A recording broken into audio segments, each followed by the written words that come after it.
Welcome back, guys, to another episode of the CineMatch podcast. A very, very special one. We've got a Halloween special on Halloween. Fucking what a day. One of my favourite days of the year. Surprise, surprise. Yeah, nice and out of the blue. One of my favourite days of the year. We had to save one of the best horror franchises for Halloween, and that is, quite appropriately, Halloween.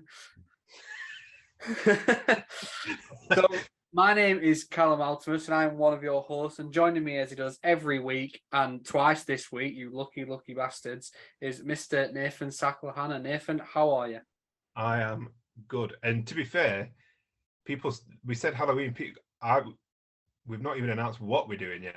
People just know, at this point, just know it's a Halloween special, so they don't even know what we're talking about. The videos don't give anything away. No, they don't. They don't. We are doing another CineMatch showdown this week, and we are going to the Halloween franchise for that.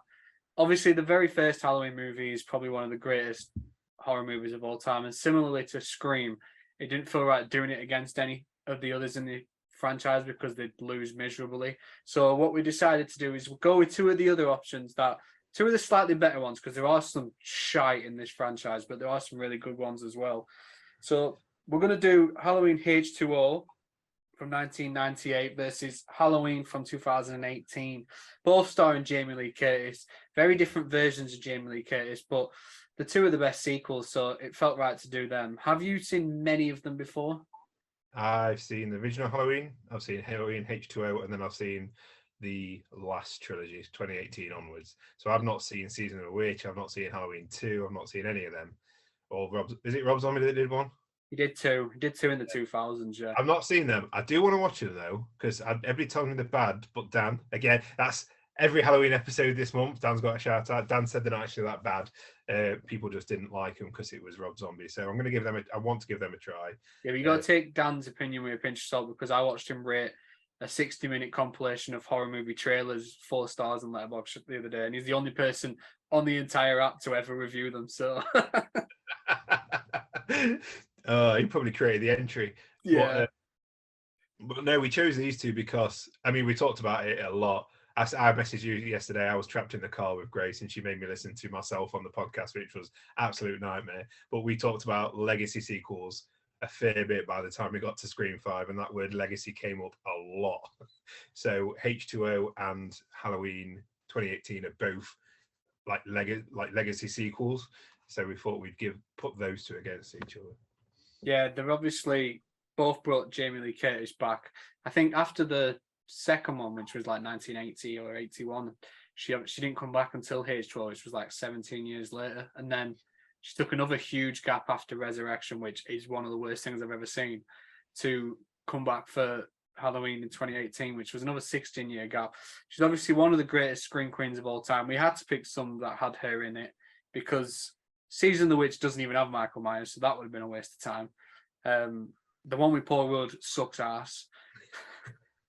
The couple where there's a druid cult that are controlling Michael, which the less said about the better. So yeah, there's not that many great options, so we've gone with two of the best ones. But for my money's worth, I think these two are good films. I like both of them, so I'm looking forward to talking about these two. Have you seen H20 many times? Yeah, I've seen it once and then I rewatched it for this. I went back and looked at my original score for H20 that I put on Letterboxd.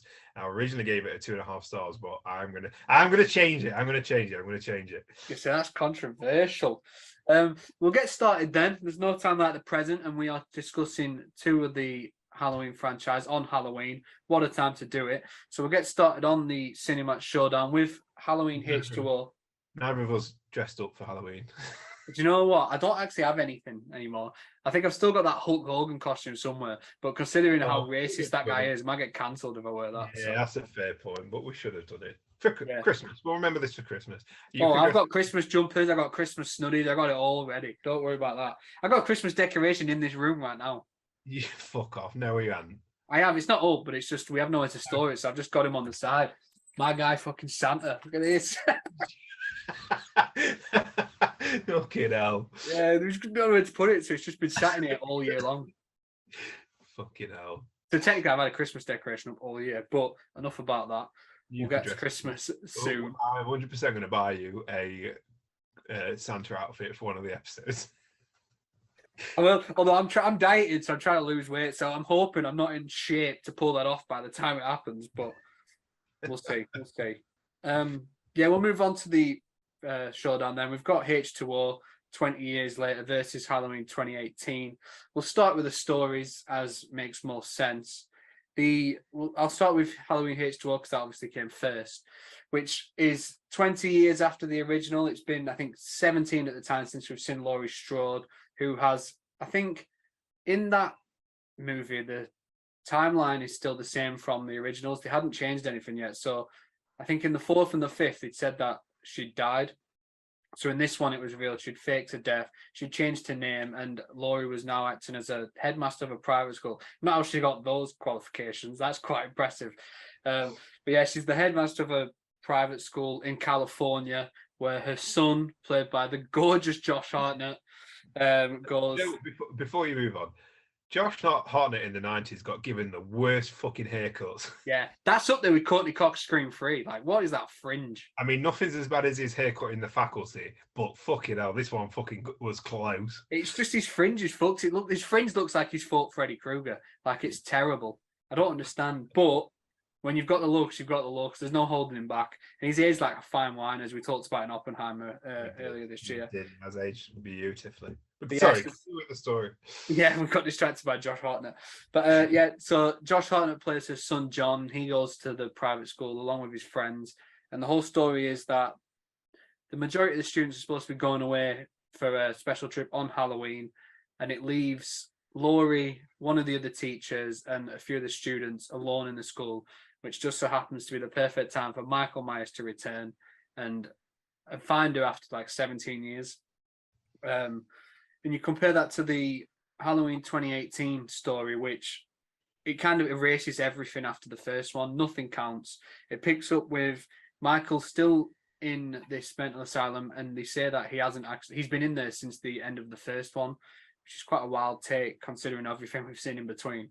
But yeah, he's been in there since the beginning, apparently. Laurie's been sat in some death trap waiting for him. She's got no son anymore. They erased Josh Hartnett, the fucking scumbags.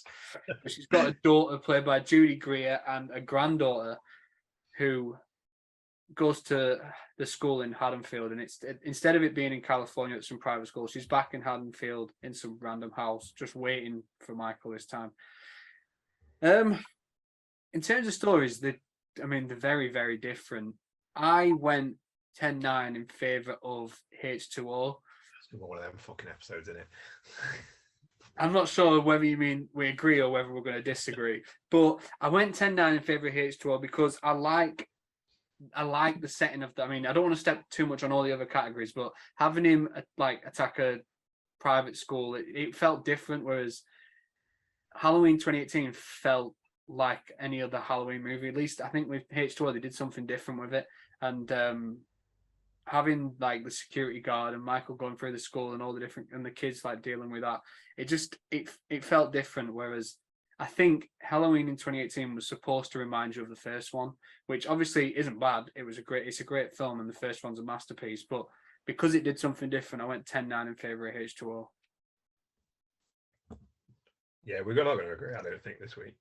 We're not going to agree. No, I don't think we are. Because, I've said to you before, I quite like when Michael's kind of being, like, when your villain's being a bit more of a brute force than a thinker. I said it in one of the episodes before, and I like this one that he was literally just, his one sole focus goal was to kill people and get to Laurie Strode. And I like all the setup and stuff for Laurie in H2O. I think it's really good, and I do like it's different, but I don't have much of a connection to Halloween, so it's not that, it doesn't have to mix it up too much for me. Whereas I like the whole escaping from the insane asylum and stuff. I think that was good, and I like his doctor that becomes obsessed with him and becomes a killer to know like how it feels and like those twists on it and stuff like that. And when I really, really like just that brute force going through killing people, the babysitting murders, going through trying to get to Laurie, and at the end having it reversed. Like there's a fantastic moment when he like throws her out the window and she's laying on the ground and then he looks out again, and she's disappeared, and that music plays whenever Michael disappears, and it kind of flips it on its head at the end, where that Michael all of a sudden becomes the prey rather than the hunter. So I really like that about 2018 over H2O, just because like we said with Scream 5 a couple of days ago now, it's taking what we already know but putting new twists on it and acknowledging what came before, but having a new like lens. It didn't copy it shot for shot. In some aspects, it was a lot of like wink, wink, nod, nods to the original. But H2O, I do really like H2O. I just prefer the Halloween, the basicness of the Halloween story, because I don't know, it just really spoke to me more. Yeah. I will say Halloween had the Back to the Future pinball machine in. So I've made a note because in which it is was close. Which I'm going to say which one overall for you. But to be fair, they both have Back to the Future references. Did they? Well, in the H2O, it's technically not a Back to the Future reference, but it opens up with Mr. Sandman, which plays when Marty first goes back in time. So I was gonna ask you, but H2O had a Scream reference. It had Scream. Yeah, it had a lot of Scream references. It had the Beckers. It had Tatum, a reference to Tatum. They also had references to playing Psycho. on the TV. They had references to Psycho as well, because I don't even know this, but Jamie Lee Curtis's mum played the woman in Psycho, and she was the caretaker at the school, the old lady. Oh, really? Leaves halfway through, and as she's leaving, she goes to get in a car, and it's the car she drove in Psycho, and it starts momentarily plays the Psycho score. I did think there was something weird about that old lady. They seem to be spending a lot of time on it, but they also play Scream 2 on the TV. Yeah. But in Halloween 2018, there's a Back to the Future pinball machine they spend a lot of time looking at. So which one is the better? Which one is the better film? Do you back Back to the Future, or are you sticking with the Scream? Well, H2O's got it, Mr. Sandman, so I am taking that as Back to the Future. Okay, so it tops it out. Okay, fair enough. So you're still going to stick with 10-9 for H2O. Got you. Yeah, I think so. Yeah. We'll move on then to the. I like the. Sorry, I also the thing about 2018 is I really like that Laurie hasn't recovered. We spoke about Sydney on the Scream episode about how every time you see her, she's learned and she's grown and she's like come to terms with everything and she becomes stronger every time. Whereas this one is that grief has completely changed her. Whereas in H2O, she's got that grief and that fear, but she still just like lives a life and she's still like got a fellow and whatever. And she's fucked up, but she's not that fucked up that she can't live normally. Whereas in 2018, she's fucked up. Yeah, and it's interesting because I don't want to touch on this too much because I wanted to mention it when we get to a category about the best version of Laurie. But like, you think the roles would be reversed, considering this 2018 version has only dealt with Michael once. She's dealt with it a lot worse than the H2O one, who's dealt with him twice, is related to him, and like has had family members killed by him. I did like the line of when they're talking about Laurie Strode, like, didn't her brother go on a killing spree? And it's like, no, that was just a rumor. Yeah, that was the way to rewrite that. We'll move on then to the best opening. I'll quickly run through them. Obviously, the opening to H2O got fucked up. You what? Sorry, Joseph Gordon-Levitt got fucked up. I know, yeah. But yeah, the opening to H2O obviously features the nurse at Dr. Loomis's house. I'm not sure if that's supposed to be the nurse from the very first Halloween, because in the first one, when Michael escapes, Dr. Loomis is in the car with a nurse. I'm not sure whether it's supposed to be the same nurse or not. I can't remember. Something about it tells me it was. Like, I've heard it somewhere before, but I can't remember right now.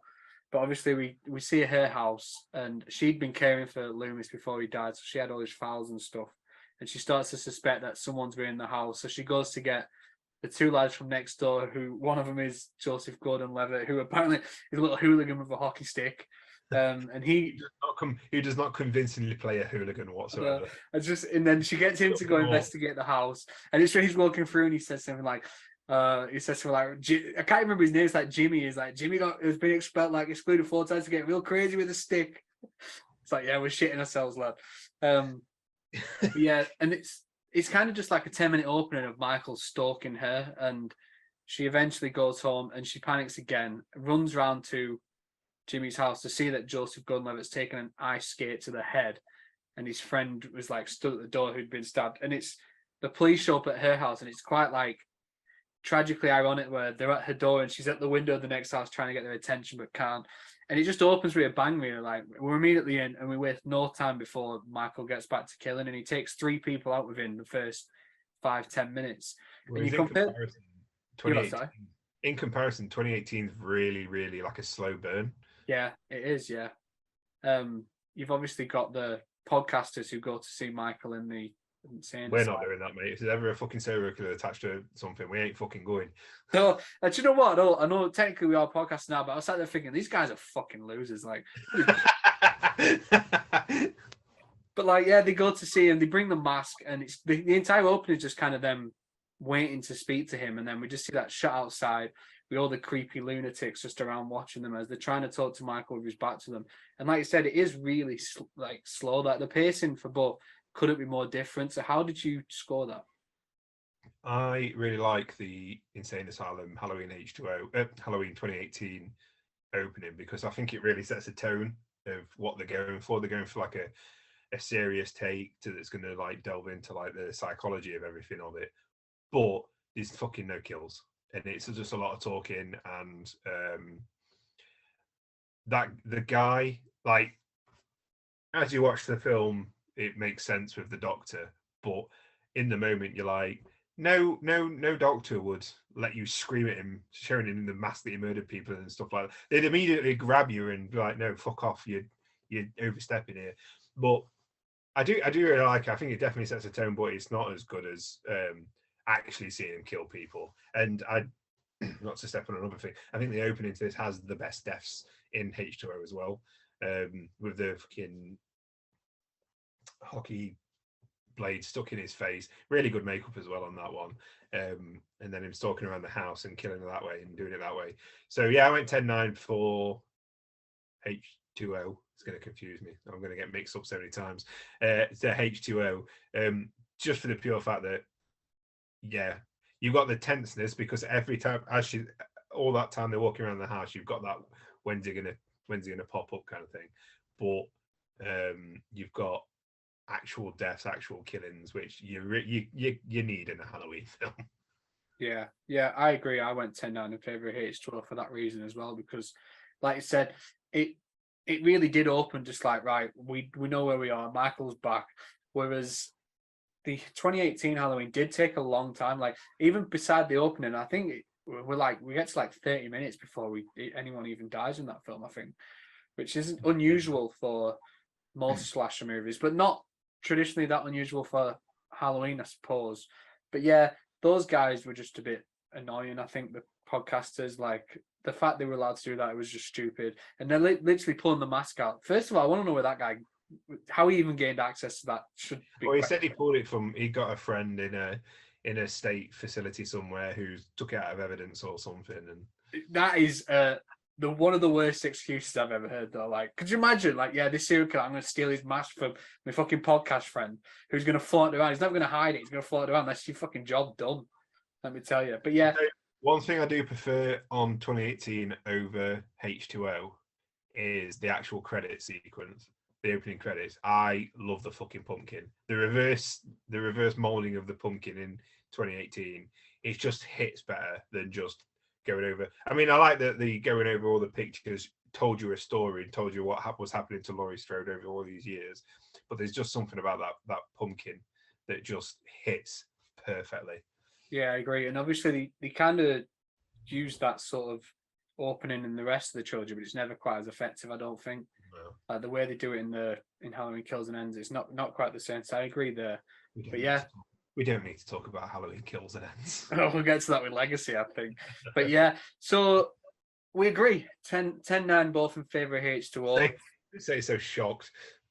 Well, you just said we're going to disagree. Yeah, so I just expect it. We'll move on then to the best ending. They both got pretty fucking great endings, I thought. H2O, I don't really know how far back to go with the ending, because obviously the final showdown seemed to last 20 minutes. But if we go from... I think H2O just flies by. It's like a really short film. Yeah, I thought that when I was watching it. It's such an easy watch, because it feels like you started and all of a sudden it's the end. Yeah. And it's like, well, what the fuck happened? Like, I think it's paced really well. I think because of that, I think it never feels like a drag to watch. I think it flies so quickly, and the ending, which, like I said, it takes so long for Michael to even show up. After those first 3 kills, I don't think we see him do anything like that until the last like 20 minutes, which is crazy. But yeah, so the ending's when he gets into the school and he chases John and Michelle Williams. Can't remember her character's name, but it's Michelle Williams. In the height of a Dawson's Creek fame. That's 2 weeks in a row we've got a Dawson's Creek character in a horror. What a fucking time to be alive that was. But yeah, it eventually leads to Laurie coming face to face with Michael in the gate when she shuts the door and he's there. I fucking love that shot. I think that's so well done. Great shot. And it unfolds very quickly. We see, like, not to touch on the deaths, but we see obviously the other teacher meet his end. We see one of the greatest characters in any Halloween film, LL Cool J, potentially die, but then not. And we see the showdown between Laurie and Michael. Died. He definitely died. And you know for a fact they went, oh, we're not going to kill him just in case we have a sequel. Yeah. I mean, they did, but they didn't bring him back. No, did they not? No. When he turns up at the end, it's just very much like, how the fuck did you live? It's a bit like Randy in Scream, I guess, when he got shot in the first one. Yeah, it is. Yeah. But yeah, we get the showdown between Laurie and Michael, and it eventually leads to him like falling out the window, and they say he's dead. And I love that she's like, I'm not having fucking any of this, and she takes him in the ambulance, and she eventually crashes it off the road, and he gets stuck between that log and the van. And you can see him like reaching out to her, and she's got the axe, and she hesitates for a moment before taking his head fucking clean off, which is interesting because if you watch Resurrection, the next one, they say that Michael, I think, crushed the throat of a paramedic before Laurie got in the van and swapped clothes. So that was some paramedic with his mask on. And the reason he didn't stop her was because he couldn't speak. There are bits when you see it though, where he's like, when she says Michael and he's like looking around, like it is like he's like, what the fuck? Like, if you know that, that's you projecting. You know that's not what they watch it because I know what you mean. Sucks. I think the next one sucks, but it does look like. I think watching this, you can kind of tell that they wanted this to kind of be an end of like they wanted it to be an ending one because they thought, bring Jamie Lee back and give her an ending. Fucking paramedic, my arse. That's what they say, and it does look like it for a minute though, because he looks confused, like he's looking around, like when she says Michael, he's like, I think he touches the mask as well. Not a lot, but it's not a lot of credit to that theory or that storyline when the Michael throughout the entire film his eyes look exactly the same at the end before his face. Also, what does he do? Just run around fucking nude afterwards? Like he's got the fucking jumpsuit on. But I don't know. I'm just going off what those bums tell us. But I'll tell you what, I won't watch that one. No, the next one sucks. The next one sucks really bad. But you compare that to the Halloween 2018 ending, which it's been set. It was kind of the setup all the way through, where Laurie was kind of waiting for Michael. She knew the showdown was coming, and eventually he finds his way to her like little death trap house in the middle of the woods, where she goes with her family, and she's just waiting for him. And then they have a really epic showdown. And like you said a minute ago, it switches. It's no longer is he stalking like teenagers. She's hunting him down, and we see her going through the house and doing all the different like shutters to trap him in any room that he's in, which is so well done. And she's just hunting him down. And like you said, that shot when she falls out the window and he looks and she's gone, it is so good. Like I thought that when I was watching it, like, and it's something when it's mentioned that they switch like the narrative in this one, that she becomes the hunter and he's now the hunted. And it eventually leads to her granddaughter Alison getting to the house and her daughter hiding in the cellar bit with her. And Michael's kind of like stumped because he don't know where the fuck the trapdoor is. And when he eventually finds it, and probably my favorite moment in that entire trilogy is Laurie's daughter, played by Judy Greer, with a gun, and she's panicking, she can't do it, and Michael must hear it, like, fuck this, I'm going. And the way she switches up and she's like, gotcha, and she face just fucking drops. Yeah, and she's like, and then they trap him under the cellar and kind of just burn him alive, which is interesting because that would have been a really good definitive ending, but they already planned an entire trilogy, so it was. Let's not. That would have been a good ending. I really like that. If you look at the ending again, you can kind of almost see the logic that Laurie put her daughter down there to lure Michael there, like knowing that she'd be able to handle herself because she trained her that way entire way. She put them down there because she knew that Michael would find his way down there, because that is the fucking blades that trap him in. That's the only place that you would have needed to go. That was the end game. So like if you look at it through that layer as well, that it just adds so much more to it, which is why I went 10-9 to the end in 2018. Yeah, I did actually as well. I went 10-9 in favour of 2018 because, like I said, that whole showdown is just brilliant. Yeah, and it, like I said, and what you've repeated there, it's the switching of predator and prey, and Judy Greer does that. I can't believe you got in there before me, but that fantastic, like, oh fuck it out, just to lure him out because she knows that he will just take advantage, and then it's the face drop and the look that Alison gives her as soon as she realizes what's happened as well. It's fucking brilliant. And then Laurie comes out of the dark like Michael Myers. Yeah, it is very, very similar to the very first one. I love it how it switches about. Though one criticism, if when you put the trap mode on and the lights outside are blaring so you can make sure he's not coming, why would you not have all the lights on the inside as well? Yeah. You can't hide in the shadows if the lights are turned on, look. Yeah. I do like that her first point of call is to check all of the every single cupboard that looks like the one she hid in at the end of the first one. Yeah, she does. Yeah, that's what it's the little callbacks, but the way they completely like flip the narrative that makes it such an effective ending, I think. And that stuff with her daughter, who she seems to be panicking all the way through, but it's like I feel like it's the moment Alison joins her, she realizes like she's got to step up, because even before Alison gets there, she says she's scared. And that's not for Michael because he's not there at the time. But when Alison gets there, I feel like she kind of switches on and she waits for him and sees he's not coming. So then she loudly exclaims how she can't do it to trick the fucking dumb bastard. It's like looking back at it, like a lot of things that you think to yourself, that don't make sense. Why did you do that? It all kind of feels like she's tricking Michael to get into like I remember watching it the first time, and I said it again to be fair when I was watching it this time as well. When she knows Michael's outside, so she goes and stands with her head against the door, right between two panes of glass, where he could fucking smash through and grab you, but it almost feels again like she knows she can get out of that situation, so she's going to lure Michael inside, and to get him into the exact place. I bet she had other contingencies, but for what we know, the end game is to get him down there. And it's when she disappears, it's the looking like an absolute fucking badass as well all the way through. And even the daughter Alison getting involved and stabbing Michael in the leg and slicing his hand so he drops down, all the way to that end shot of him stood in the fire. Fucking perfect. That is a great shot. Yeah, it was a great shot. It's just a shame they completely undo it in the very next film. Yeah, I do H2O I'm not that much of a fan of. I do like that Laurie's like, I don't fucking believe he's dead. But then I also don't think that her only option should have been, do you know what I'm going to do? Take the car off the fucking road on a cliff. Like, unless her goal was to kill herself along with Michael, but she should know that Michael's not that easy to kill. But it does make me laugh. And when the paramedic is trapped on the tree and he's like looking at her like, oh, he's supposed to be child-minded, isn't he, in that timeline? But like looking at her like the Macamee puppet. That's exactly what he looks like. And then she just takes him head off in one swing. Didn't particularly like that bit so much, but all the bits leading up to that was pretty good. Yeah, I think both of these are interesting because they very well both could have been the end. I think cutting his head off probably should have been the end. Like, you don't really get much more definitive than that.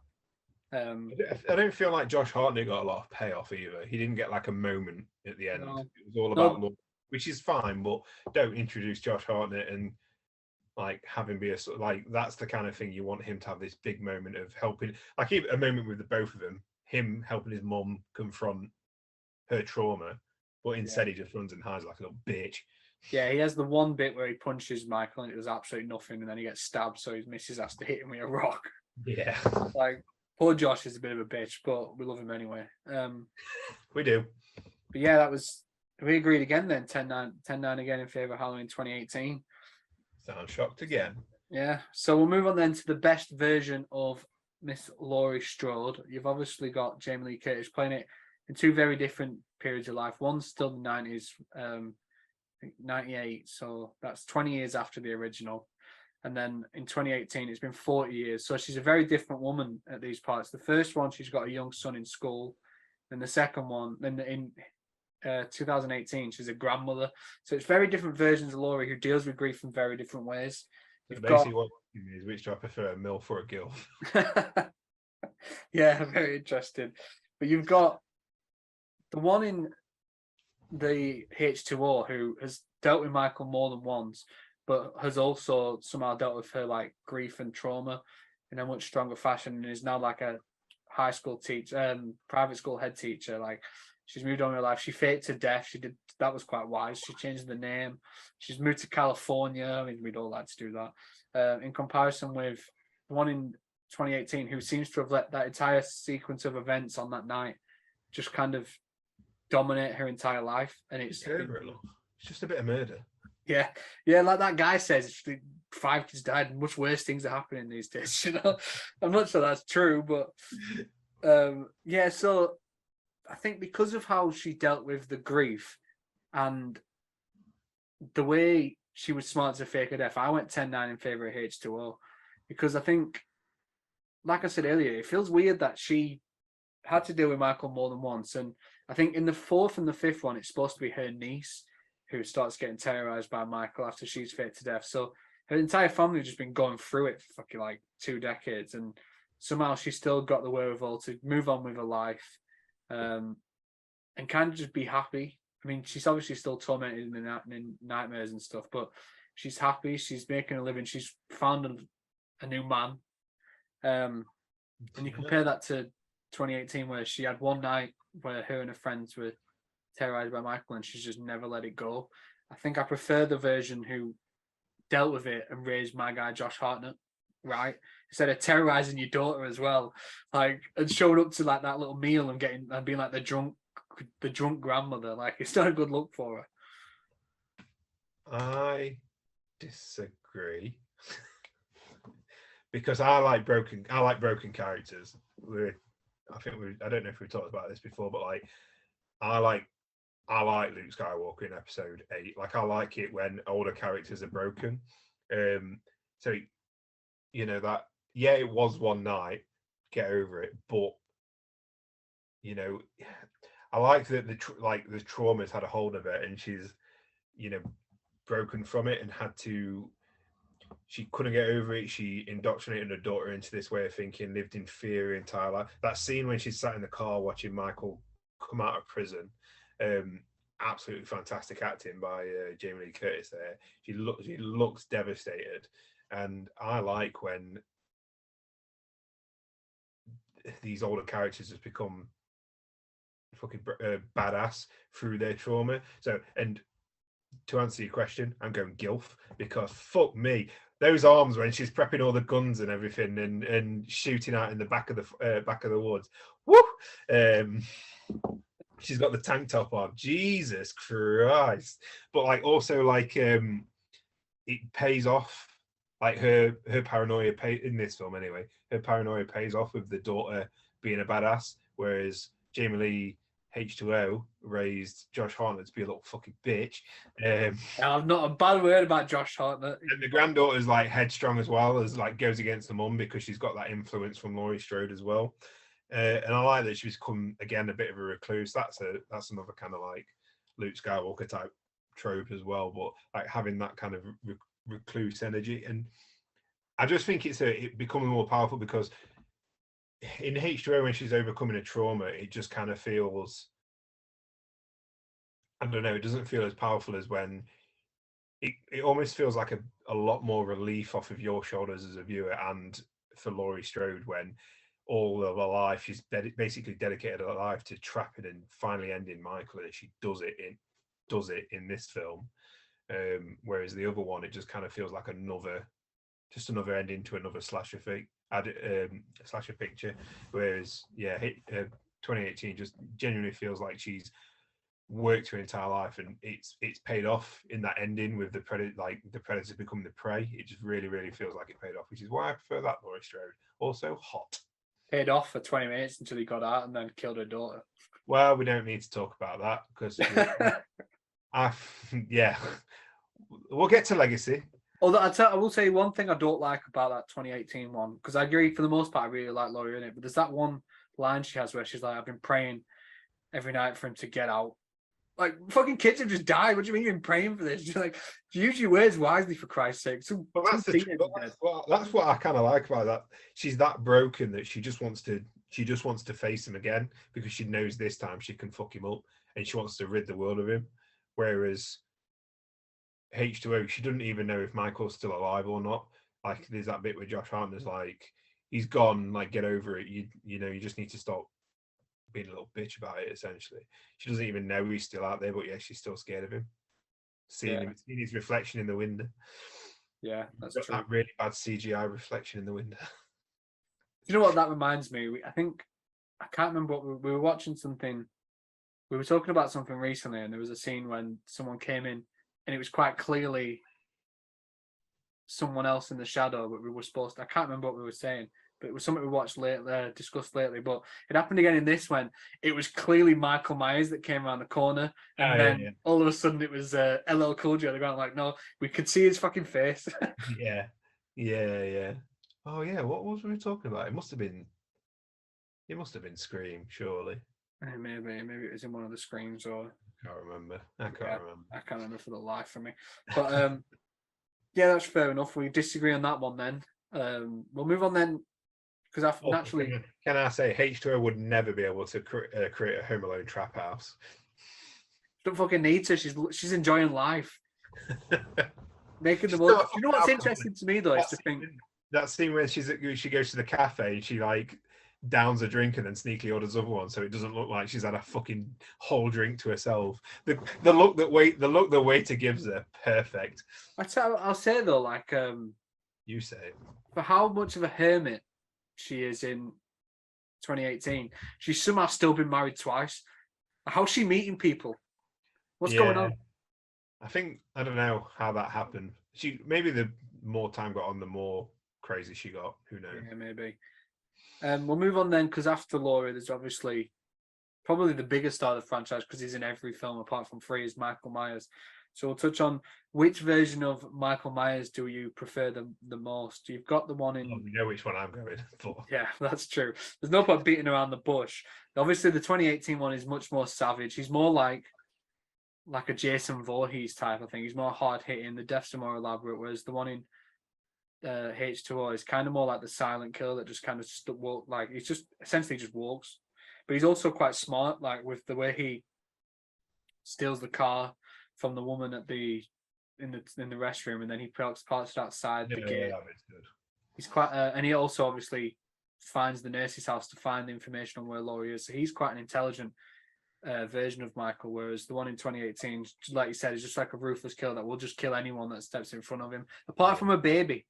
He left the baby. Yeah, I completely forgot about that scene. So when I was watching it the other day, I was like, "Oh fuck, does he kill the baby?" I can't remember. Well, he kills a kid. Yeah, he does. That really random subplot where like Billy Elliot's in the car with his dad talking about how he fucking loves dancing, and he just murders that kid. What a strange scene. I do love that fucking scene. You know, I do love. I'd rather be dancing. To be dancing. Like he speaks to the heart. All of a sudden he's dead. Like that's so sad. He just wants to go to the ballet. Yeah, he just wants to be out there boogieing, and all of a sudden his dad's taking hunting, and it's costing his life. But yeah, I mean, I think we know where it's going to go then. But I'll ask you anyway. How did you score it? I think H2O is the Michael Myers that's more likely to tiptoe through the dark, like, and twirl his mustache. We both know I'm going to go 2018, 10-9, not 10-8, sorry, 10-9 to.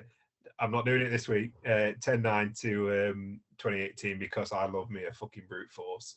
Like he just doesn't stop for nothing. That scene where he just walks through a house, kills somebody, and then just carries on walking through, then walks out the house, goes up to another house, and you know it's going to happen again. Absolutely brutal. I also like the. I think I'm just at puberty. I also like the scene in the back garden when Allison's friend's drunk, and he just like the lights keep turning off, and he just appears. Like he feels more of a threat than H2O. And I swear to God, if you disagree with me, I'm going to be very upset. We're gonna be very. Also, like the mask is so much fucking cooler. Like it's so much cooler. The one in H2O, I get it because it's like looks like the original, and that's kind of the thing. But the aged, the cracked rubber, the fact that it's all fucked up, it looks menacing. Also, like the scarred eye underneath, and we see a lot of Michael outside of the mask as well. Like we see him killing without the mask, and he even as an old man, he still looks fucking cool.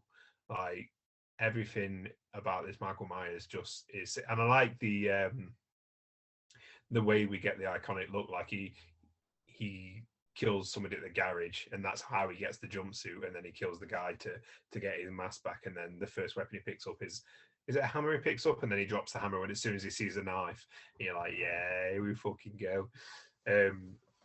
And then they both got the breathing as well, but I just think it's just much creepier in 2018. Everything about 2018 Michael Myers is perfect in this film.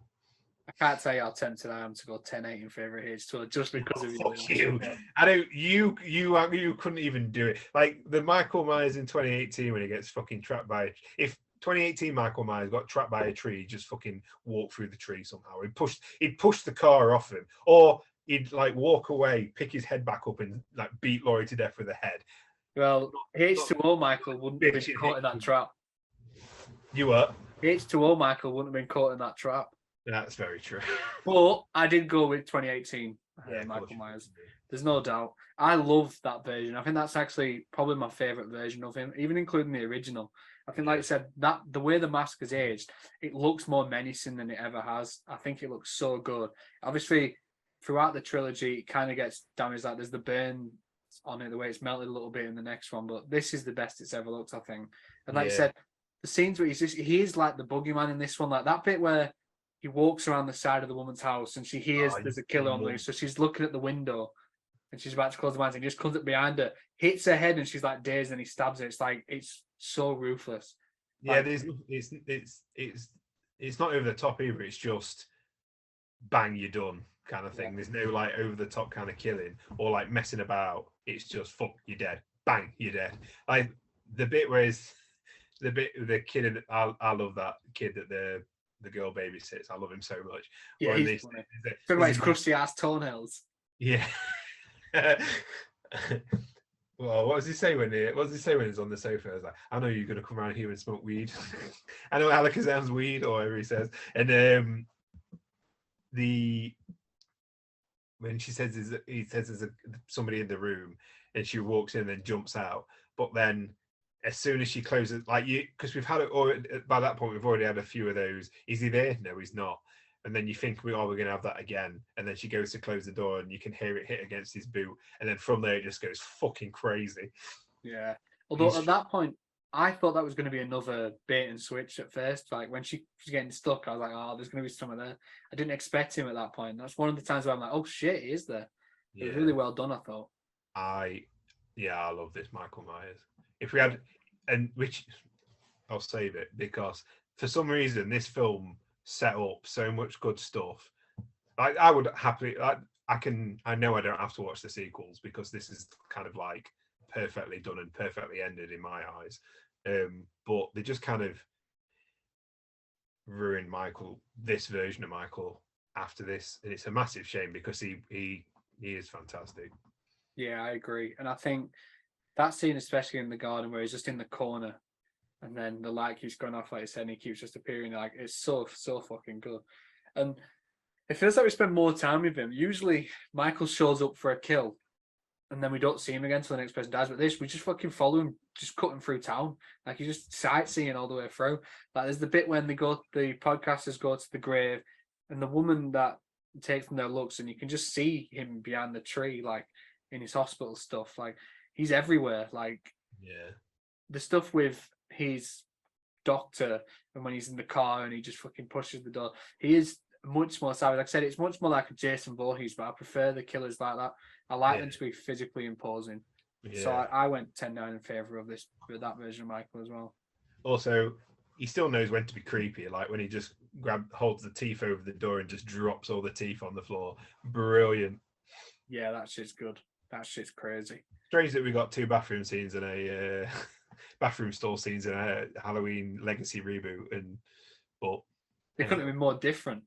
yeah. One is just all about getting those keys. He's not asked, and then the next one is like, I'm gonna fuck his both up. I could take the mask. I'm just gonna kill you anyway. Yeah. It's crazy. I think he's just more brutal in that as well. Like even the guy in the garage, when you see his face, he's like heads down and like his jaws like come apart. Like he's so much more brutal than he is in. Oh, when he whose head does he stand on? The Doctor. The doctor's. When he stands on the doctor's head, you're like, fuck. But let's not talk about deaths yet. Yeah, no, there we pretty much have. Yeah, we've kind of covered them all by default, but we'll get to that soon. We talked a little bit about a couple of the guys then, so we'll move on to the best supporting characters now. There's not as many in H2O, but there's some memorable ones. You've obviously got Josh Hartnett playing. Oh, so we already know who you're giving a 10 to. You've got Josh Hartnett playing Laurie Strode's son. You've got her mother, Janet Leigh, playing the caretaker, which I think is probably one of my favorite cameos in anything ever. Just because of the psycho references and the car and stuff. I love it so much. You've got Joseph Gordon-Levitt at the beginning. You've got Michelle Williams in the height of her Dawson's Creek fame. What a fucking woman. You've got the kid from Jumanji, who I've never seen in anything but these 2 films. You've got the girl. This is my I don't get to reference it too often, but I have a few times so far on this podcast. You've got the girl, his girlfriend, who plays Taylor Vaughn in She's All That. Fucking my favorite Freddie Prinze Jr. rom-com of all time. She plays the bitchy high school cheerleader, so that's an automatic win for me. And I think I can't remember the name of the man that plays Laurie's love interest in that, but I think he's quite brilliant as well. And just to top it all off, you've got LL Cool J playing a security guard who also likes to write erotic fiction. What a fucking story arc. The worst erotic fiction. What the hell are you talking about? That I'm pretty sure Eleanor's got half of that on bookshelf now. Like, it's fucking brilliant. I love it so much. Don't call her out like that.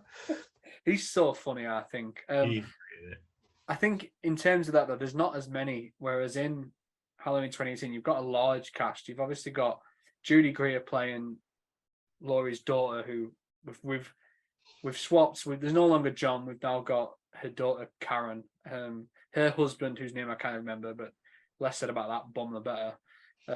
You've got her daughter Alison. You've got her friends, the blonde girl whose name I also can't remember. You've got her boyfriend Dave, who is weird as fuck. Yeah.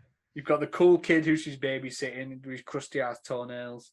You've got Alison's boyfriend Cameron, his friend who tries to kiss her. He's essentially a really shit friend. You've got the crazy doctor. You've got the police officer who was there the night that Michael was first captured. And as the series goes on, he gets closer with Laurie. Is he in the first film? Is it the same actor? No, I don't think so. Because I know in Halloween Kills they bring a lot of the like original actors back, don't they? Yeah, they bring the girl that played the little girl back, and I think there is someone from like the police that comes back, but this isn't. I don't think this guy was. You also got the sheriff who just wears a cowboy hat and just says doesn't give a shit. Yeah, he's like, "What we're going to do? Cancel Halloween." Yeah, preferably. Yeah, there's a fucking serial killer on your street. Literally doesn't give a shit. He's like, "Oh, Michael Myers here. Is he fucking sad? Get some money out of this." Like, he's outrageous. But yeah, they've both got decent casts. I think Halloween 2018's is deeper, but Halloween H2O for me is better. I think it's a quality over quantity. So I went 10-9 in favour of H2O because Josh Hartnett is great. Michelle Williams. Fucking Josh Hartnett. I know you are. I know you. Michelle Williams, for my money, is one of the best actresses we've had in the last like 25 years as well. Like some of the stuff she's doing now, like that she's older, is incredible. Like the Fablemans and Shutter Island and stuff like that. I think she's like genuinely really, really talented. I thought you said Kevin Spacey was the best actor. Give it a fucking rest. Fuck that bald bastard. Yeah, and it's also got LL Cool J, fucking one of the greatest characters in anything. So I went 10-9 in favour of H2O. Yeah, so did I. Yeah. Oh, I'm giving it up big and then fucking Josh Hartnett fanboy and all. No, he was great. I mean, he was a bit of a bitch, but they're just a lot more likable. Like the performances in 2018 are a lot better. Like I will say that the performances are better in 2018. And you can feel the fear in 2018 more than you can in H2O. But the supporting cast in H2O much more fun to watch. Much more fun to watch, definitely. And I like, yeah, LL Cool J. All of his scenes are probably the best scenes in the entire film. The kid from Jumanji had a great death. His girlfriend from She's All That, whoever that is. And she was also in the Vampire Diaries, if that speaks to you. No, it does not. Me and you lead very different lives. I can tell, yeah. I don't know how somebody like can be such a Martin Scorsese and De Niro and Pacino fan, but also be like, fucking love Vampire Diaries. Vampire Diaries, Freddie Prinze Jr.'s rom-coms. The fucking peak of cinema then. But yeah, just much more fun to watch. And like when they're running around, when Michael's finally there, it's just they just I don't know I don't know how else to explain it other than they are just more entertaining to watch. They're just more fun to watch. Yeah, I agree. I think the characters, for the most part, are more likable. Like aside from Alison, who definitely gets less likable as the trilogy goes on, but she's not too bad in this one. Whereas her boyfriend's a dick, his friend's a dick, Dave's a bit of a dick, blowing up people's pumpkins, saying there's worse things than kids dying. Karen's husband's a dick. Yeah. The sheriff's a dick. Like the doctor's a dick. There's not as many likable characters in that. Whereas H2O has got Janet Leigh, one of the fucking most wonderful women. Yes, it's also got that one person in it for all of 5 seconds. Hey, she's got 2 scenes, you motherfucker. Over 5 seconds. And it's got Joseph Gordon-Levitt with a hockey stick. Yeah, it's also like that opening also helps because as much as his acting's not the great, he's not even the worst actor in 2018 is still better than Joseph Gordon-Levitt in H2O, but he's way more entertaining to watch. And you get some really weird vibes from that opening as well when the nurses just kind of sat there with them both. You're like, what's going to happen here? How close are these people? If you get like, there's some really weird vibes, but yeah, just more entertaining. I don't know. Like I said, I don't know if that is the nurse from the first one, but if it is, that also adds to it. I think you can have a look. I'm gonna have a look while you chat. Yeah, I'll move on then because I think we both went 10-9 in favor of H2O there. So I'll move on to the best deaths. Halloween H2O has actually surprisingly not got that many. To say it starts off furiously fast with 3 in the first 10 minutes, I think there's actually only another 3 throughout the entire movie, unless you count Michael / the paramedic.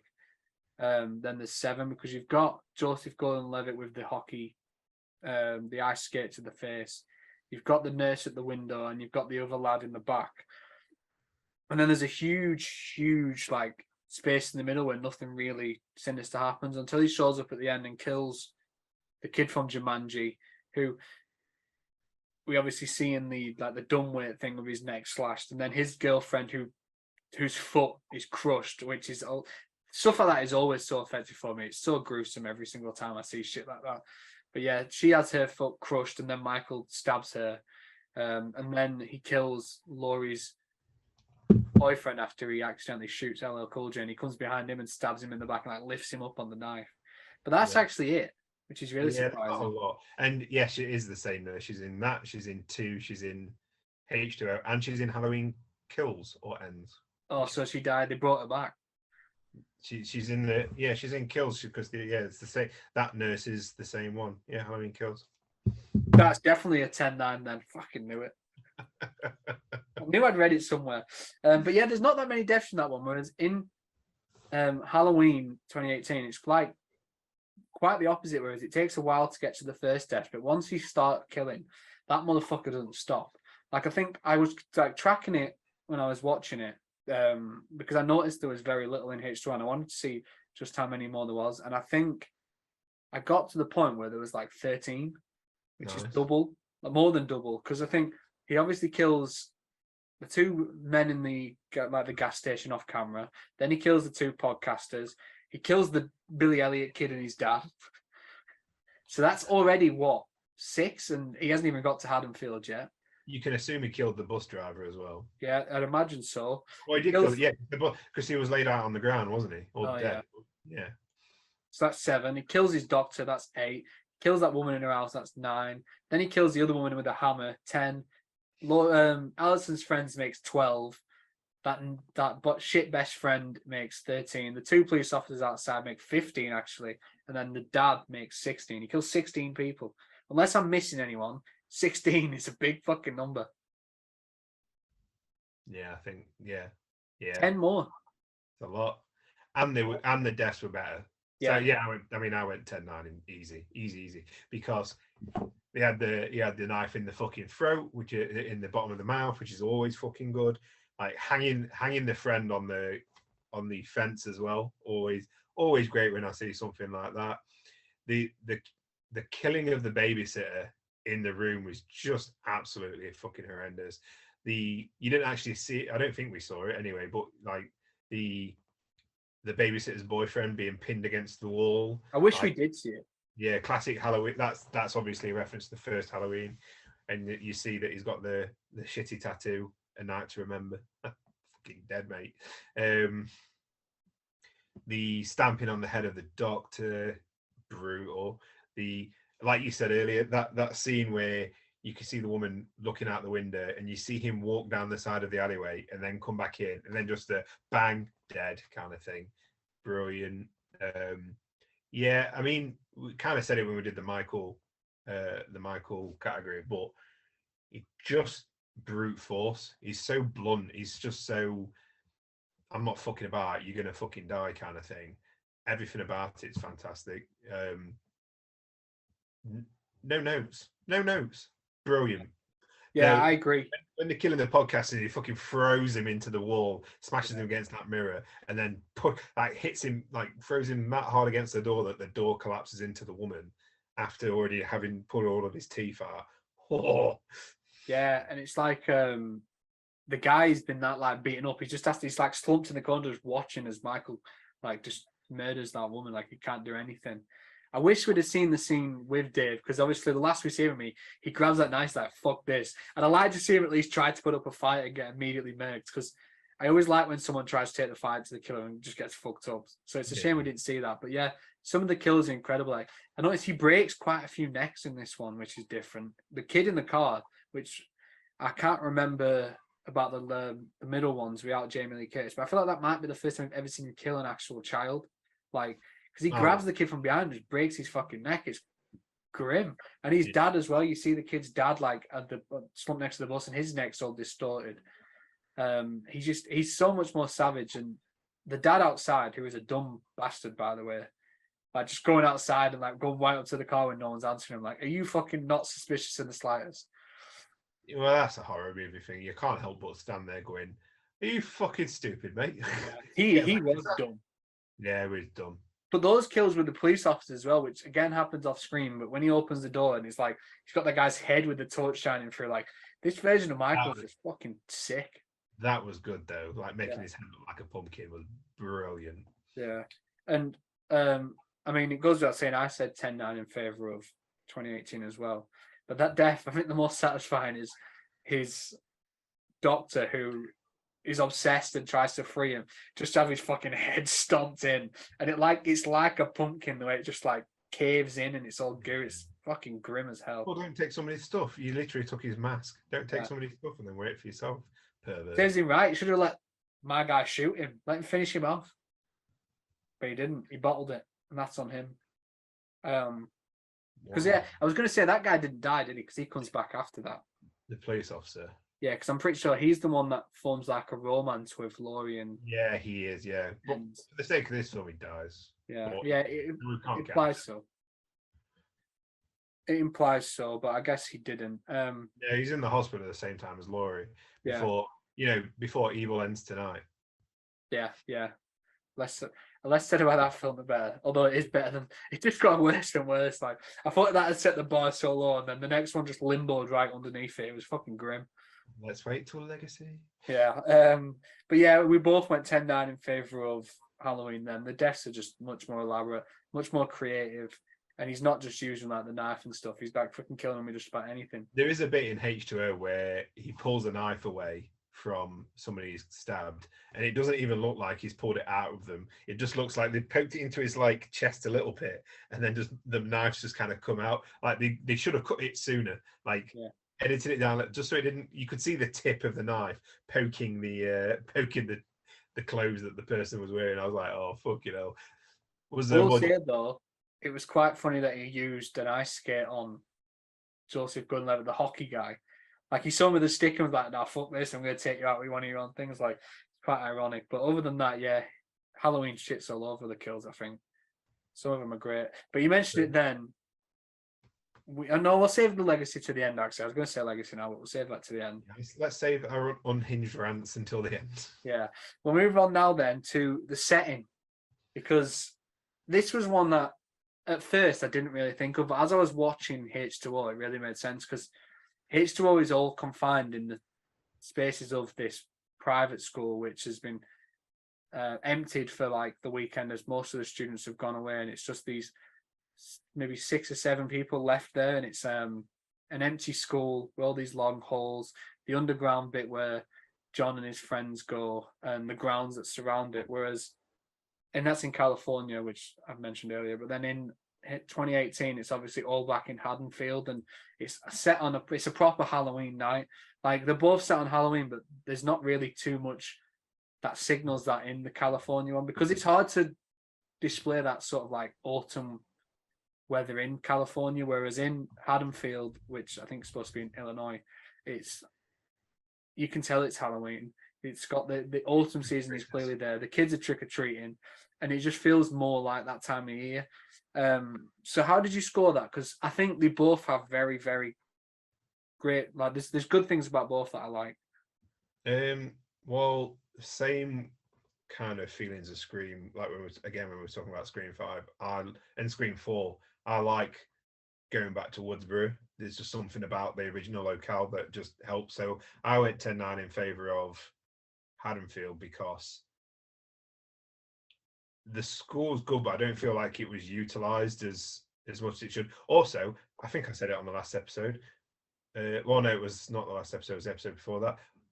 If something's scary, it's got to have a load of stacked chairs, and the school had fucking hundreds of stacked chairs. So there goes my point has been proven. But yeah, the school's an interesting one. I feel like if they did more with it, like it would have been great if the kids hadn't gone away and we had a massive school full of people that were trying to avoid Michael Myers. And I get why they didn't do it, so it was a bit more confined and a bit more focused on Laurie. But as a head teacher, a story would have made sense where, as head teacher, trying to protect people while still like trying to avoid and trying to save a son and all that kind of stuff. So I think it would have been better, but I just don't think that locale was used to its advantage. And you don't really go anywhere else other than that cafe in the little bit of town. So it is very much thing. Whereas 2018, you don't know where Michael is at any given moment. You've also got I hit puberty again. What's up my voice tonight? You've also got the trap house at the end, which just love the fact that they used the cabin in the woods as the place of the final battle. So yeah, that's why I went Haddonfield, because it just feels much more like he's a stalker, because he could literally be anywhere and he was everywhere. You wouldn't have got great scenes like we talked about, the bit with the lights on the back garden, and walking, the bit where he goes through that house, kills that woman, walk through their other house, turns up outside, goes into the other house. And you want to be able to have those scenes in the school. He just kind of there or is not there kind of thing. This is obviously different because you said you haven't watched too many of them, but as someone that's watched every Halloween movie, I went with the school because it was different. Because I think that entire franchise, you are sorry. I get that. I understand that. I'll accept it. I'll allow it. Yeah, because that entire franchise is all in Haddonfield. The first one's in Haddonfield, and I think the ones with the Rob Zombie ones are back in Haddonfield. The one with Paul Rudd is in Haddonfield. Like, there's so many where it's in Haddonfield where I like the twist. Like, I like Halloween 2 because it's all set in a hospital. It's a different twist. I like this one because it's in the school. It's something different. It's putting Michael outside his element, and it's seeing how he adapts to that. I also love the thought of him finding out Laurie's, because it's that nurse is in Haddonfield at the beginning where he shows up and kills her. And I love the thought that he's found out Laurie's in California and he's just gone straight across the fucking country, because Haddonfield is supposed to be in Illinois, which is near Chicago. So he's gone from Chicago all the way to like LA essentially, and I don't know how long that takes, but I imagine it's like days. That's why I had to stop off at the toilet. But it's like, I mean, it's a point that people keep making, but who the fuck taught this guy to drive? Oh yeah. Now, how is he cross country in this car that he's just stolen? Like, it's fucking wild. Like, it's crazy, but I like that it's somewhere different this time. And yeah, I get that. I like, obviously I went from watching the first Halloween to then watching Halloween 2018, and then I watched H20 afterwards. So for me, it's like a continuity thing that I quite like. But I understand if you watched all of them, that being in Haddonfield again might not be as interesting. Yeah, I think it's if every single Scream took place in Woodsboro, it wouldn't have felt as good going back to Woodsboro. No, I think that's the thing with Scream 4 is it feels good going back to Woodsboro because it's the first time I've been there since the first one. I think if all of them had been there, then it gets to a certain point where you're like, yes, can we try this somewhere else? Sometimes it works. Sometimes it doesn't. Like Friday the 13th, leaving the camps in the forest like Crystal Lake and going to New York, and Jason takes Manhattan. Not sure it works too well, but I think it works here. So I went 10-9 in favour of H2O. Top stuff. 2 categories left. Yeah. We've got 2 categories left. This one we added very last minute, but it's one I was thinking about. To be fair, you'll be able to score this one better than me because you've seen them all. Yeah. So, and I only have hatred for 2 films. The thing is, I was thinking about this one when I watched them yesterday, and I was meaning to mention it. So the next category we're doing is the best timeline, because like I said when we were discussing the stories, I think from Halloween 1 up until Resurrection, it was all one timeline, and then once they brought out the new ones, it kind of retconned everything that came before it. So H2O is set 20 years after the first one, and everything that came before it counts. So Laurie's Michael's sister, which they reveal in the second one, and she was adopted as a child after he murdered their older sister.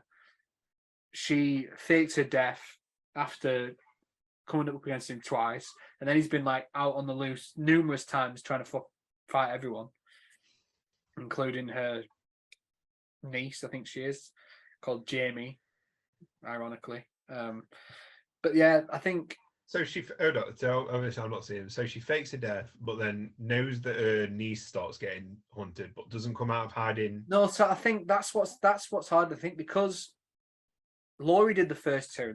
We're gonna get on a fucking right long-winded talk. Go on, I'll wait. So Laurie did the first 2, and then she kind of left. And the third one was obviously nothing to do with Michael Myers. It was a completely different story, Season of the Witch. It was nothing. It wasn't even a slasher. And then when they brought it back for the 4th one, Return of Michael Myers, it was a little girl called Jamie, who was apparently Laurie's niece or something like that, I think. And they said Laurie was dead. I think they planned to kill her off. And then years later, when she agreed to come back and do the H2O, they were like, oh no, she wasn't dead. She faked her death. So I think it was just more like rewriting that. I think originally she was supposed to be dead. In that timeline, Paul Rudd plays young Tommy Doyle, like as a slightly older, like young adult, and he comes across Michael then. And then she has her son John, changes her name, and then eventually comes back up against him for the 3rd time 18 years later. Whereas in the new ones, they kind of just get rid of everything but the first. So after the first showdown, he doesn't attack the hospital she's in. They completely get rid of the narrative that she was his sister. Like, that's gone. And she doesn't see him from that first one all the way through to this one. Like, nothing in between happens. So all those characters that we see die over the years, apparently none of that happened. Because of that, I went with H2O, because I'm not too sure I'm that bothered about like the sibling narrative to it. But in the first one, obviously, Dr. Loomis is a very key part of Michael's like story. Yeah. Their dynamic is huge, and he comes back for the next like 3 or 4. So you get to see their dynamic evolve over the years. Whereas in this, they try to tell you that happened once, and like that was it. Like he only ever had to deal with him in that sort of situation once, and it was done. Like it rewrites everything that Donald Pleasance did, which I'm not sure I'm a big fan of, and it also gets rid of Josh Hartnett and replaces him with fucking Karen. I'm not having that. No, that bit I'm not actually too bothered about. I think Karen's great. I think Karen is actually probably a better character than John. But I think also kind of like in terms of the timeline, you very conveniently stopped at the Halloween 2018, but like Halloween Kills and Halloween Ends also just doesn't do it. It drags Laurie's character too much. It like drags on, and kind of ruins her. Obviously, kills Karen, if I remember correctly. yeah, that's the end of the next one. It tries to make it more about Alison, and even they kind of even mess that up. And even Michael himself, like in the second one, you hardly even see him, and it becomes almost like a bit of a joke. That and the film's fucking terrible. But third one, it gets even worse. And in the third one, it becomes even weirder. Like, and I get they want to try something different, but it becomes like they kind of even hint in the third one. It's something mystical about him that he can transfer like his psychoses into this other person. It's just strange. Like, in terms of if the timeline for this one was Halloween and then Halloween 1975 78 and 2018, if that was a timeline, I'd probably pick that. But I can't ignore the sequels, and even though I've not watched all the other ones, I already agree with what you say. They've got all that history to it. Like, I have never seen 2, but even having that line of he was my brother, like, it's all I need to know. Like, I don't need to watch the film. Like, it makes sense in a way that it doesn't really make sense, but it's believable in these kind of horror movies, and you just kind of get on with it. You don't have to, you're not bogged down with lore, but you understand everything she's been through just by using those photos at the beginning. So yeah, I went 10-9 to H2O as well. Even though I do, if it, like I say, if it was just the original in 2018, I'd probably go with that. But I can't ignore the sequel, so they ruined the timeline. Yeah. I will say I didn't touch on it on the Halloween H2O, but if we're counting that timeline, then it continues after that, and Laurie dies. Oh, she gets killed in the beginning of Resurrection. What does she do in the what's the ending for Laurie in Ends? Does she go to they go to Tokyo or something, don't they? Japan or I don't know. I don't think Laurie does. Doesn't she end up on a date with that? The sheriff. Yeah. They always wanted to go to Japan or something, and then that's what they end up doing or something like that. I can't remember. I blocked that film out of my mind the minute I fucking left this. I got told recently to rewatch them both because they're not as bad as you make them out to be. And I went back and looked at my Letterboxd scores and reviews. I was like, nah, I fucking can't be arsed with that shit. I actually think how bad. I mean, we'll talk about this in a sec, because we've got Legacy coming up. But yeah, we both went 10-9 in favour of Timeline then, in favour of H2O, sorry. It's just, I think there's a lot more history to it. It feels more earned when she comes up against him again.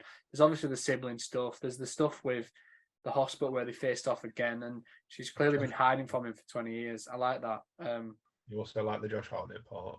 Yeah, that kind of not wait till a couple of years time when they really run out of ideas, and then you've got the Halloween multiverse film with all the different incarnations of Michael Myers come, including Rob Zombies. And I can't wait to do another one. They're like, yeah, do you remember how Laurie faked her death? Well, fucking Josh Hartnett did that after the finger, so he's back. She's got 2 kids. Yeah, I believe it. They'd probably do it. I know, yeah.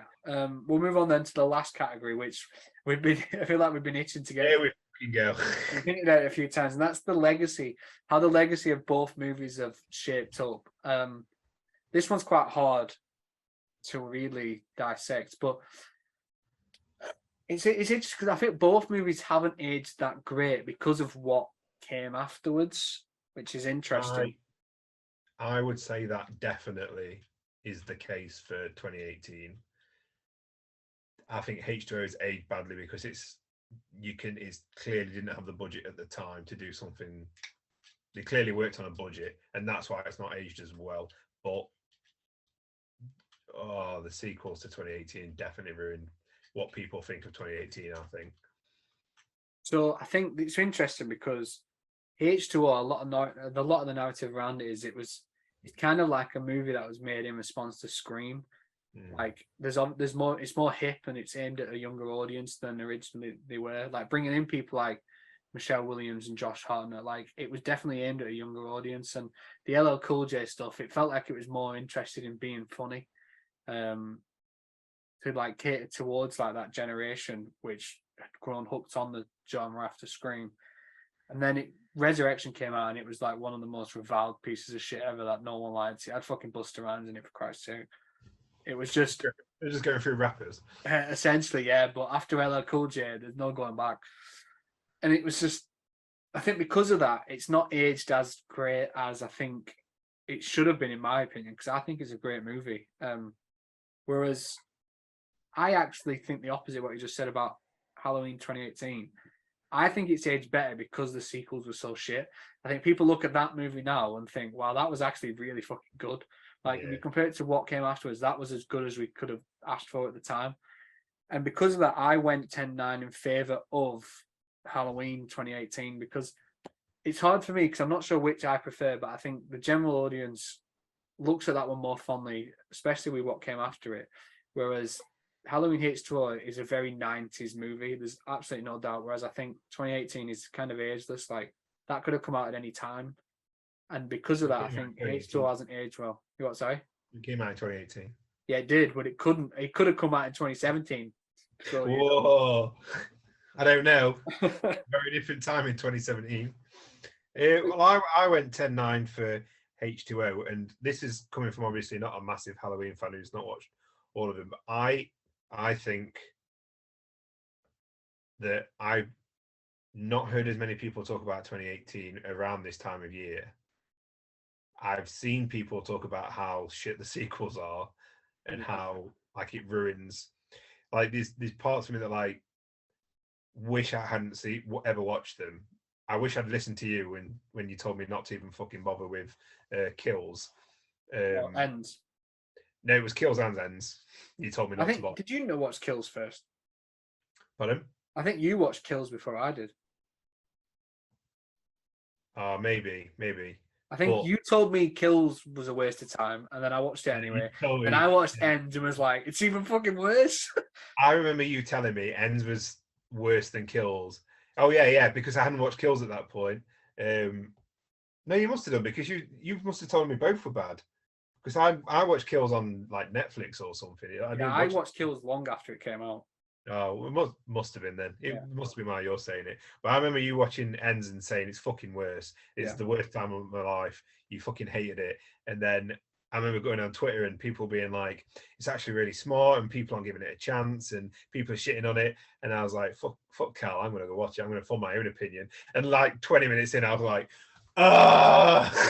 Yeah, and that was it. It was almost instantaneous. Like it was almost instant. I was like, oh fuck. I was bored. That was the worst part. But like, unfortunately now I can't watch 2018, the ending 2018, which I absolutely love and could have been an ending without thinking in 2 seconds, fire trucks are going to drive past you, and then they're going to go to the hospital, and then they're going to chant in the hospital, evil dies tonight, and then somebody's going to die for kill himself for no fucking reason, and because they think it's Michael Myers, and it's just. It kind of does ruin the ending for me as much as I love the film, and I do really, really love the film. You think to yourself, the next film, Laurie Strode's just going to be in a hospital bed pretty much all the way through the film, and it's just it just kind of ruins it. Whereas everybody I talk to about Halloween, or I see people talking about Halloween, or you talk to Halloween fans and you ask them about H2O, they will all almost immediately be like, yeah, this is one of my favorite ones. And there seems to be a love for it, which is kind of, I'm judging my score on this one based off what other people have told me. Everybody's like, I love H2O. You go on Letterboxd and it ranks really high, and people seem to have these really like fun reviews of it. Whereas 2018, you have people talk about the sequels and stuff. Grace loves H2O. She absolutely adores it.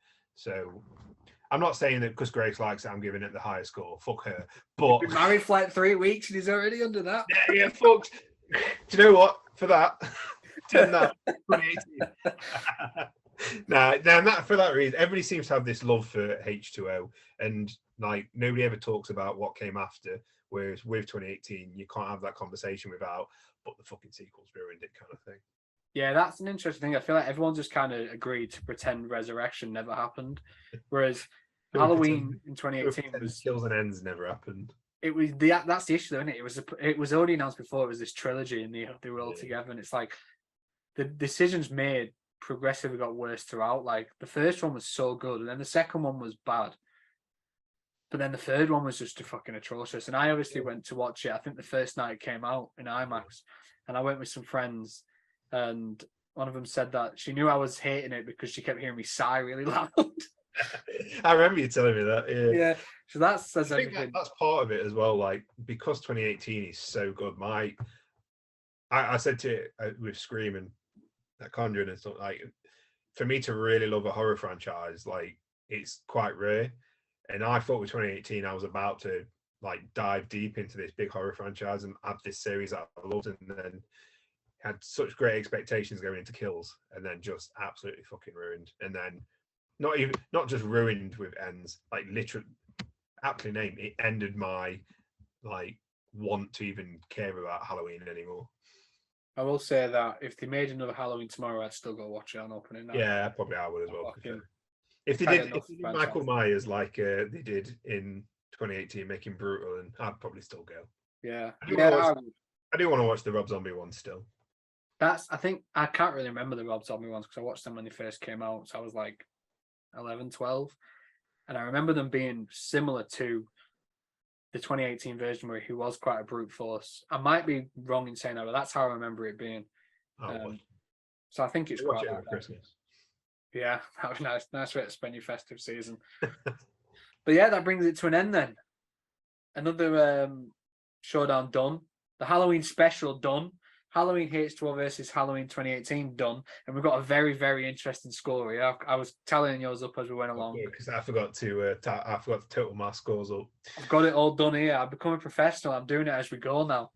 Oh, you're becoming professional on our, what would this be? 18th? Well, 18th, class it is 18th, but someone I saw. I can't remember if it's like a journalist said it or someone said it online, and it was like it's just like this thing that's a notion that you never really hit your stride as a podcaster until you've done like 40 some episodes. So we've got plenty of growth to go. Don't worry about that. We've got loads to do.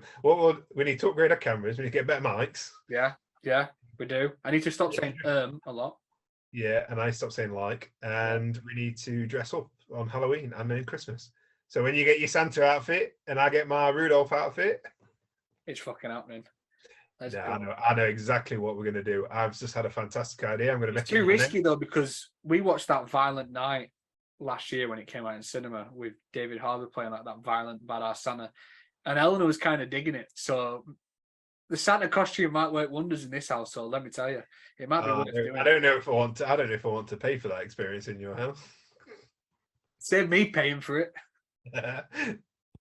But yeah, fantastic idea for a Christmas episode and what we're going to do, and I'm going to force you to do it. And I'm not your boss anymore, but I'm going to fucking force you to do it. Yeah, I'm looking forward to hearing about it. You'll have to explain more. But yeah, I've got the scores here. Go. What I want to quickly ask you, what do you think came out on top? What going in? What did you expect? Considering you just fucking giving out points just because Josh Hartnett's in a film, I would assume H2O.